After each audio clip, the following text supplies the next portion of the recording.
Hello, guys. Welcome to Speak Podcast, where stories are celebrated. They are meant to inspire, empower, and shine. My name is Angela, and today we have another very special guest. She is young, brilliant, and she radiates that kind of grace that the entire university is very proud of. I'm talking about our new campus queen, the newly crowned Hara's FU 2025. Now, as you know, she represented FPA, or Foundation Preparatory Academy, last week, December 3, where she captured our hearts with her wit, confidence, and authenticity. So, friends, let us get to know the queen behind the crown.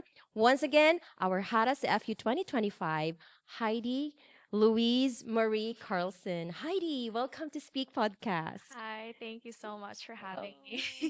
such a sweet girl. Heidi, how old are you again?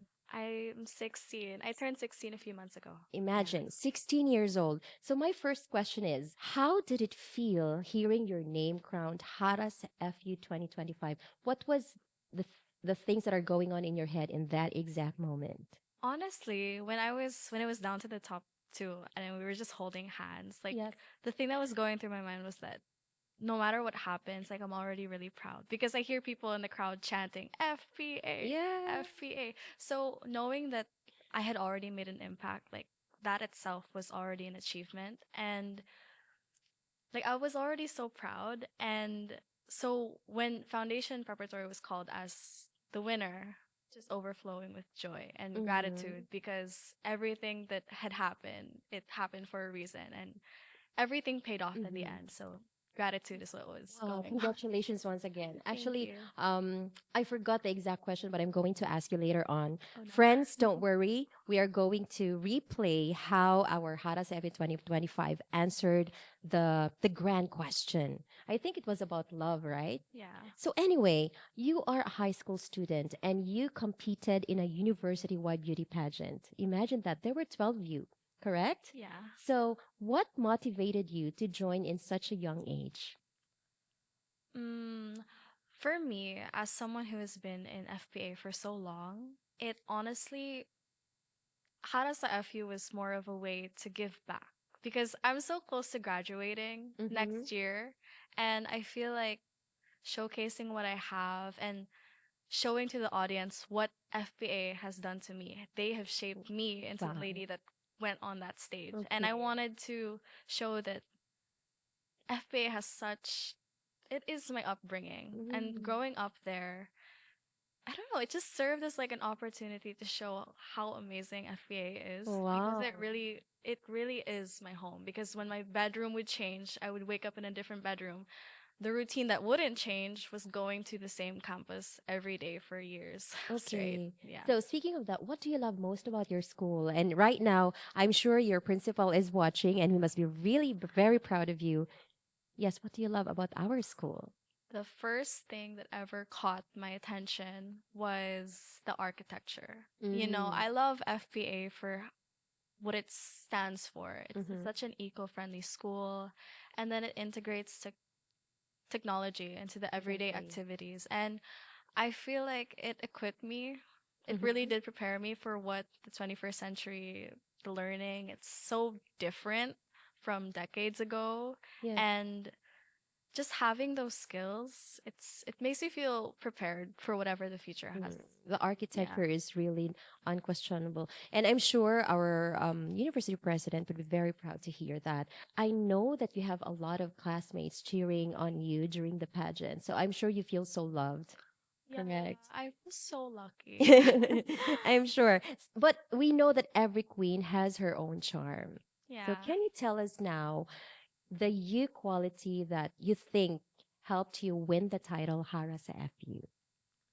Well, when I get into anything really, including this pageant, I always tell myself to show up for who I am. And I think that it's authenticity that really Mm, made that destiny become true and yeah. it just happened to be that night. I think it really is because of my authenticity because I've always promised myself to not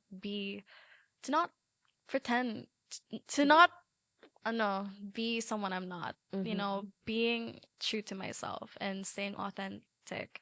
Whether it be like me being childish, like it's still me. Like Yes. I'm not trying to be I look at you perfect. like a baby on stage during the practices. All I can say, Yeah. oh, this baby, really, baby. Yeah. So, is it okay if you I forgot the exact wording of the last question, the top three question, but can you tell us about the question? And then the audience would like to hear you say your answer again, the winning answer of our Hara CFU 2025.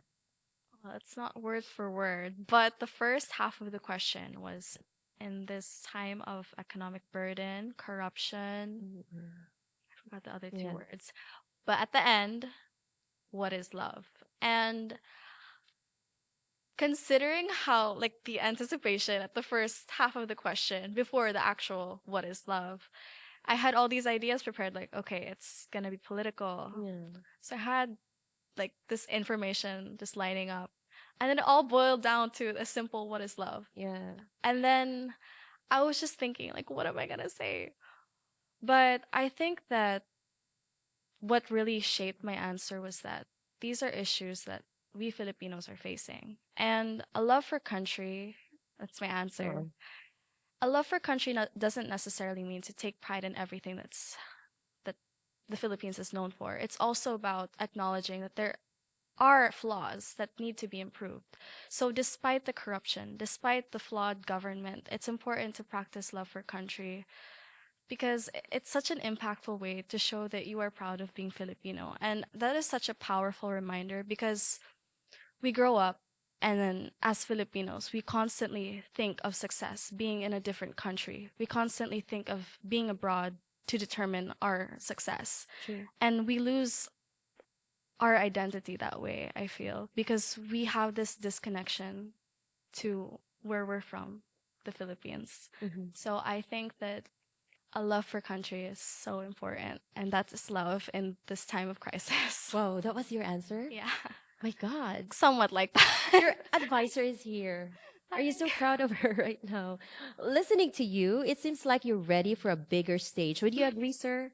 Yes, she is. Because she's very authentic for a 16-year-old to be able to think that way. Congratulations once again. You Thank you. truly deserve the crown. But let's admit it, pageant season is so intense. And I can attest Yes. to that because I have also joined Hara CFU before the photo shoots, the video shoots, and then the practices, the walk, So, can you tell us your journey, the unexpected moments, and maybe the funniest that you have encountered during your preparations?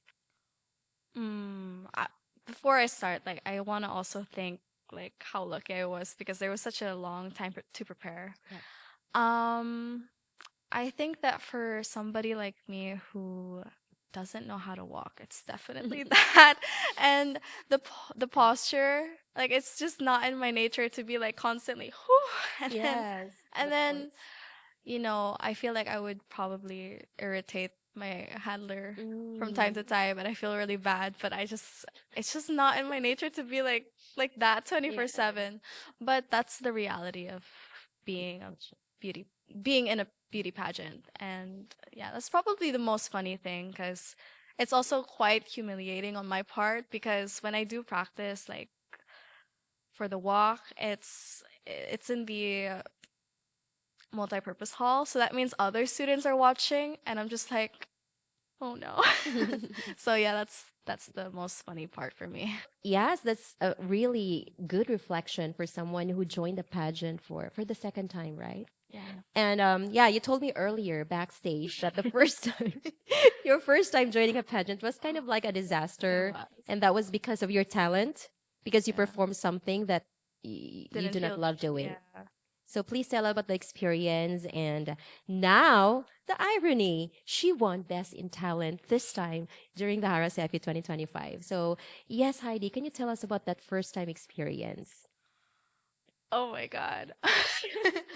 um, the first pageant I joined, I had made my talent singing, Mm-hmm. and it was either between singing or dancing, and my thought process was, I can't dance. And I have performed like a singing performance Oh, before. So I okay. did have experience. I was like, okay, between the two, I'd probably prefer singing. Okay. But then the moment came where I had to perform my talent, and then for some reason, I just lost it. The voice cracks came in On stage. on stage, and then Okay. like being off key, and Mm, it's so humiliating because that's not actually how I sound, guys. I promise. okay. But unfortunately, like that's the reality I have to live with. But I don't regret it because that Mhm. also taught me about where my weakness lies. And I think that that served as my lesson to do something I truly love, Mhm. which brings me back to like authenticity. Okay. So, what do I actually love? It's acting, writing. And this year, like you said, it's quite ironic that, You won. Best in yeah, Best in Talent. Talent. I didn't expect it, but I'm really happy because it's something that I hold really closely to my heart. I mean, the script that I had wrote, it was a poem Wow. about Vuka and Bani, and my principal actually proposed the idea to Okay. include that. You Do mean you Sir want me? Aljun? Yeah, Sir Yeah. Aljan. Do you want me to Okay. explain what Vuka and Yeah, yeah, Bani is? sure. Okay, so Vuka and Bani are like key terms to Mm, describe the world we live in. mm. Vuka is like volatile, uncertain, complex, ambiguous, Okay. and Bani is a new term.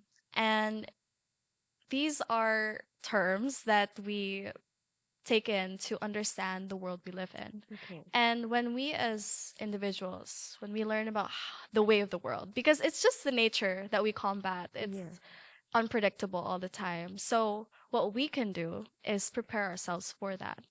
And in my talent, I basically have this antique light to symbolize old technology Okay. because our theme is future, right? And so the light goes out, and I'm like, what am I gonna do? Okay. And then I find this rose, which also symbolizes another thing, FBA, because the logo. Yeah. And that is the new technology that we should always strive for. And that's the new guiding light for me. Mm. And I think that it's also such a powerful message that I had written because it connects deeply to my advocacy bloom mental health. Yeah, I'm sure the judges saw that. I'm That's really why glad you're, they did. yes, because you wrote everything. It's really from your heart. It's from your advocacy as well. And I learned something from you today. From someone in the 90s, Vuka and Bani. Those are new terms for me. Really? Thank you. Yeah, Yeah. we don't have those terms before, but you really are Hara sa FU. I tell you that. Okay, if you weren't competing, which talent or skill would you show off that your classmates know, but most of the people I mean, most of the public doesn't? I feel like I would still answer acting. I mean, I feel that it doesn't completely answer the question because people have already seen it, I've seen it. but that was the first time that I had performed in a bigger audience Mm, because something that everyone does know is that I love writing, mm-hmm. but they don't know that I also enjoy acting. No. Yeah. Wow. So, just a curious question. What do you intend to do in the future? Like, what course or path are you going to take? Mm, I want to be a lawyer. Yeah. Okay. But I'm not completely like Still sure, still 100% sure. because with law you have to have a degree prior to Yeah. that, right? I'm still not sure what I'm gonna take. Okay. Yeah. All right. So, being Hara sa FU, and everybody knows this, means influence. Hmm. So, since you already told us about your advocacy, but for those who have not watched the entire pageant and the entire journey of our candidates, can you tell us again your advocacy or the message that you want to champion this year as the reigning queen? So my advocacy is Bloom, and for a quick backstory, I honestly don't really love mental health advocacies. And Okay. that's really funny because when I was deciding what truly matters to me, it was mental health. I have realized like throughout reflecting Mhm. upon myself that the main reason I didn't like mental health advocacies is because there's so much light shed onto mental health awareness. People are Mm. suffering, but there's not a strong foundation or there's not enough intervention before that individual breaks. Yeah. Because I'm a firm believer that we don't need to wait for them to break before We we do help. something. Yeah. Yeah. And prevention is the only sustainable solution to Right. everything. And that's the core of Bloom. Okay. Breathe, learn, stay optimistic, overcome challenges, and practice mindfulness. I believe that these are very powerful terms that we all need to take into like our daily activity. When we practice these, like even in such a small way, they can leave such great impact onto you because mental health is not also something that deteriorates overnight. It's Yes. something that gradually happens and It builds up. it builds up, and it's in the small things Yeah. that really help. And I wish that people would have more, because I also think that it has a lot to do with how people don't feel they don't feel like they have the right to reach out because it's not bad enough yet. Yes. But everyone's feelings, like it's all valid, and I wish they would be recognized for it. And if somebody wants to get into if somebody wants to attain advice from somebody, it doesn't mean that they're going through something bad. It can also be simply because they want to learn, and having that constant desire to learn, I think it's all really important to your mental health, and that's the core. That's really beautiful. And actually, that's very timely. I have a Mhm. lot of students that I know are going through something. They have mental health issues. And with what's happening recently, right? The suicide rates, you know Yeah. that. This is really very timely. And I love the way you articulate about prevention and how we should not invalidate people's feelings and just not, some people just take it lightly when somebody says, I'm Mhm. sad today, you know? So I'm really excited that you're going to materialize your plans as far as your advocacy is concerned. Now, another question. When you're not on stage or when you're not wearing your crown, Uh-oh. how does a normal day look like for Heidi? Ooh. I feel that for me, there's not necessarily a routine I follow every single day. And I just, it's not really a great thing, but I don't plan every single day. I think that's how it should be. It's, for me, quite literally, what a day looks like is me getting up and writing, reading. I love reading as Oh, well. I help my mom cook. I love baking. mm, Yeah. wow, very Watching cool. Okay. TV. Wow. Yeah. And playing with my dogs. I love my dogs so much. They're a Okay, very dog big part lover. of my life. Yes. What's your favorite motto, by the way? Ooh. I mentioned this in my one of my preliminary round. Okay. Fear is what if, faith is Ah, even if. yes, I remember that Yes. answer. Okay. Okay, finally, Heidi, what's your message to all the young girls like you who also dream of stepping up on stage and claiming their own moment someday? Hmm. I think that what's really important, especially with a world that demands so much with appearance, the way you Hmm, think, and also just toxic standards set mindset. on social media, it's really important that you stay authentic. Mm, And you don't only acknowledge how those people are, not necessarily being authentic online, you should also embody that yourself. And I think that an authentic soul is it's such a like breath of fresh air mm-hmm. in a time that's so negatively lived. I think Yeah, that for young girls, also another message is sorry, it's it's okay. straying Mhm. away. Pageants are an avenue to build your Yes. confidence. I think that it's also such a great way to step onto a bigger platform, to reach a bigger audience so that you have more ears on you. People will listen. And if you are authentic, if you're passionate about your advocacy, then I think that's what it's Wow. all about. It's not about performing, like literally in a Mhm. sense, it's also about living to the truest sense of the word. Thank you for those beautiful words. And I'm sure you're going to join more pageants in the future. I can see that. Maybe Miss Dumaguete, No, it's no longer Miss Dumaguete. Hara sa Dumaguete, Hara sa Negros. You have all the time in the world to prepare for that. Anyway, thank you so much, Heidi. What an uplifting conversation once again, friends, with our Hara sa FU 2025. And her story reminds us that beauty and leadership are more powerful when they are grounded in authenticity, in purpose, and of course, heart. So, once again, thanks, Heidi, for sharing your journey with us today. And to all our viewers out there, thank you for tuning in to Speak Podcast. Till next time, with more stories to inspire our Greyhound community and beyond. Once again, this has been Angela. And don't forget, keep shining, keep dreaming, and keep speaking up.